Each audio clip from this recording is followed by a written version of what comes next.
Understanding Incoterms is a vital part of international trade.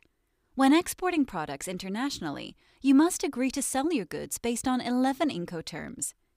Incoterms is short for International Commercial Terms, which are published by the International Chamber of Commerce and relate to international commercial law. They are accepted by governments and legal authorities around the world.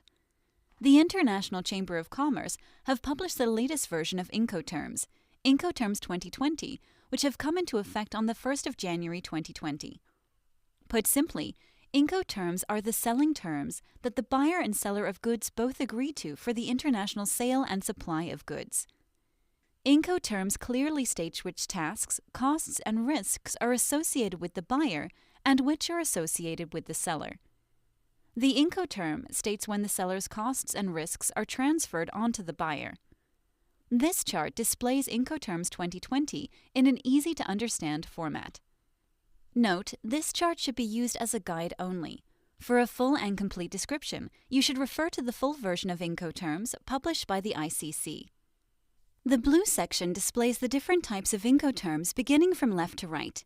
The green section shows the groups, any mode or modes of transport, and sea and inland waterway transport. The yellow section shows the freight collect terms and the freight prepaid terms. Starting from the left side is the exporter or the seller of the goods, beginning at the seller's location or warehouse. As you move along to the right, the products leave the warehouse, get loaded on board a vessel or aircraft at the port of loading, get shipped through to the port of destination, pass through customs at the arriving country, and then get delivered further through to the buyer's location. Along the way, there are set Incoterms to establish which risks and costs are agreed to be paid by the seller and which are to be transferred to the buyer. The left side of the chart displays the different obligations and charges and displays which are covered by the seller and which are covered by the buyer. So starting from the left is the first Incoterm EXW, which means X Works or X Warehouse. If the buyer and seller agree to sell goods on X Works terms, then the seller's obligations are simple. The seller will only cover the cost of the goods and the export packaging X warehouse. So the seller will manufacture the goods and have them packaged and ready for collection from their warehouse. From then on, all additional costs and risks involved in transport away from the warehouse is covered by the buyer. Moving further along the supply chain, there are FCA, FAS, and FOB Incoterms. Under FCA, free to carrier, the seller will cover export duties, taxes, and customs clearance to get the products prepared for export. Under FAS, free alongside ship, the seller will cover the origin, terminal, port handling charges.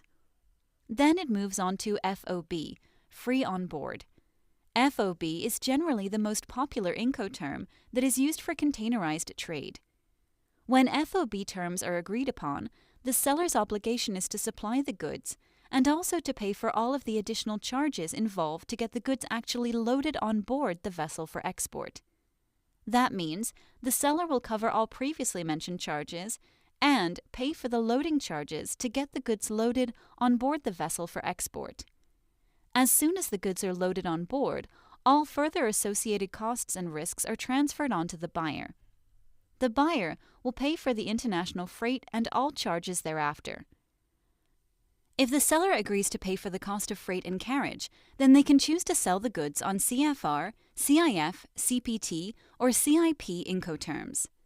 Note that CFR and CIF are similar Incoterms that cover sea and inland waterway transport. If the seller agrees to cover the cost of insurance during international sea freight, then they can sell on the CIF Incoterm.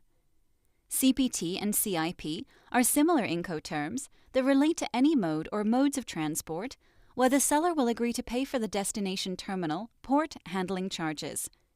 If the seller agrees to cover the cost of insurance during transport, they can sell goods under the CIP Incoterm. Moving further along, DAP, DPU, and DDP are Incoterms involved with getting goods delivered, unloaded, and customs cleared at the country of destination. Under DAP, delivered at place, the seller will cover the costs of delivery to destination. If DPU, delivered at place unloaded, is agreed, then the seller will also pay for the unloading costs at the destination. Finally, if DDP, delivered duty paid, is agreed, then the seller will also pay for the import duties, taxes, and customs clearance at the country of destination. If you have any detailed questions relating to Incoterms, you should refer to your freight forwarder, the International Chamber of Commerce, or other professional advice. Before products can be shipped internationally, the buyer and seller must agree on the Incoterm that the goods are sold under. The Incoterm must be clearly stated in sales contracts and countersigned by both parties to avoid any misunderstandings. Should any disputes arise, then the details included in the documentation will be referred to. Incodocs is documentation software used by importers and exporters all over the world.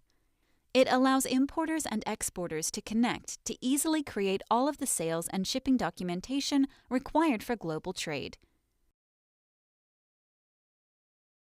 Join the future of global trade.